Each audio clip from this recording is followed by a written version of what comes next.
Hey guys, Morgan the Rebellious Reviewer. We talk about music, books, and movies. And today we're doing part 16 in my Album of the Day series.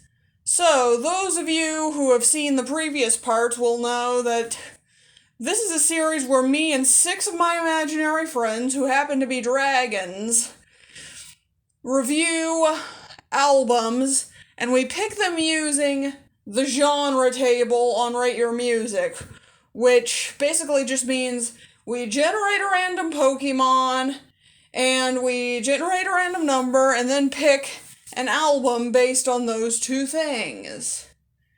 So, link to the genre table will be in the description as usual, and today's Pokemon is Delmise, which is a ghost/grass type.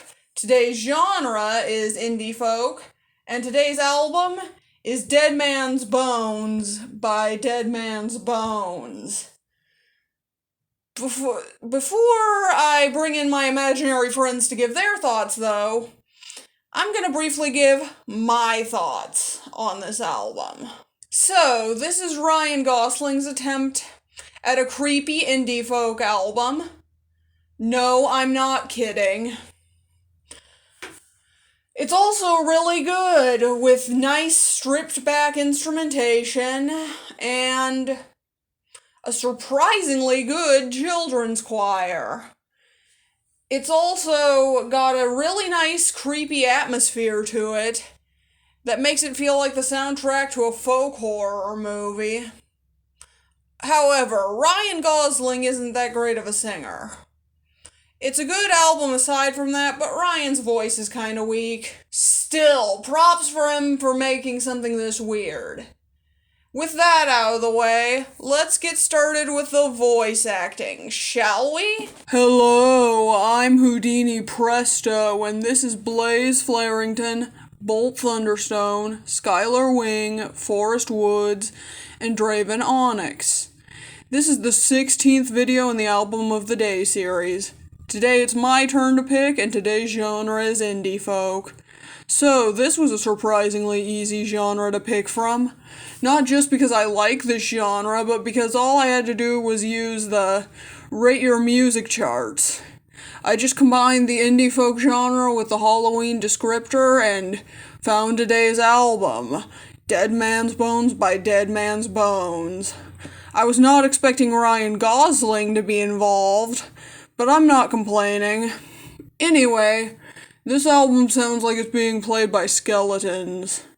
It's the most perfect Halloween album I've ever heard. Everything from the minimal instrumentation to the creepy atmosphere to Ryan Gosling's wispy voice makes this sound like a dusty, haunted attic. The lyrics are also well written and surprisingly dark for Ryan Gosling. Some of the tracks are better than others, with Young and Tragic feeling a bit underwritten and Dead Hearts being boring until the end. However, most of the songs here are great, 9 out of 10. As this group's resident folk fan, I feel obligated to go next. Go ahead, Forrest. This album was a lot of fun. The folk instrumentation and the children's choir both sound gorgeous, and the whole thing feels like I'm walking through a graveyard at night. Ryan Gosling's voice is a bit weak, but honestly it adds to the feel of this album. The lyrics are surprisingly dark and poetic, especially on songs like Buried in Water and Flowers Grow Out of My Grave. The melodies could be a bit more interesting, but other than that, I really enjoyed this album. Light 9 out of 10. I agree with pretty much everything Forrest said. This album is fantastic, with a great atmosphere, poetic lyrics, and surprisingly solid instrumentation. However, Ryan Gosling's voice does drag it down slightly. I'm also not a fan of the song Young and Tragic, just because it feels a bit undercooked. I also give this album a light 9 out of 10. Well, I'm glad you guys love it so much, but honestly, this album has way too many flaws for me to call it great. The vocals are weak, some of the songs are just boring. That said, the atmosphere is pretty cool, and I like the children's choir.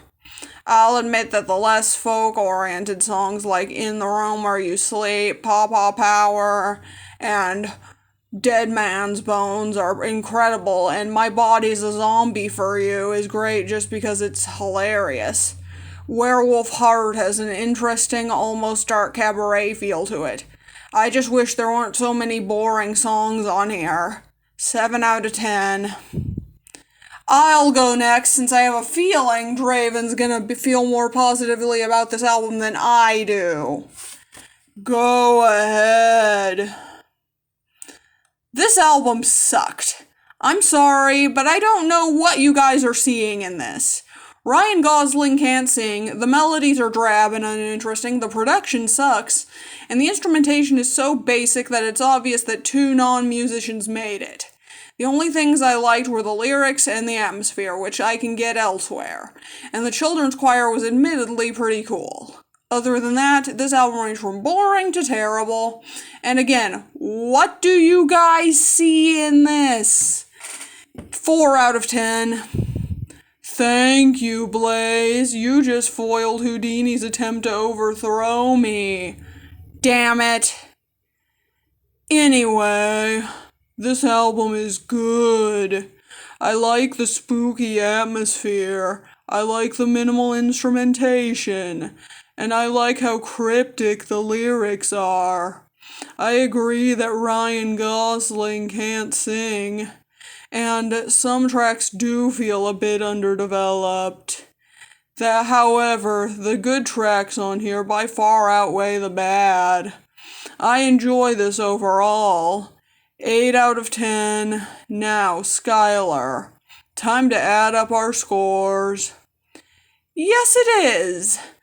This album gets a combined score of 46 out of 60. Higher than our extra, barely higher than Forrest's pick, and lower than Blaze and Draven's picks.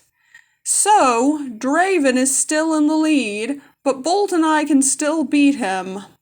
Again, that won't happen. We'll see. Tomorrow is my turn to pick. As usual for this month, I'll try to pick a Halloween album, but depending on the genre, I may not be able to.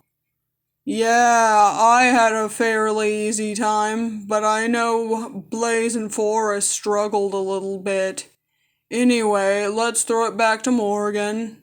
And that's my video. Don't forget to comment, like, and subscribe. I'm Morgan the Rebellious Reviewer, and I'm out.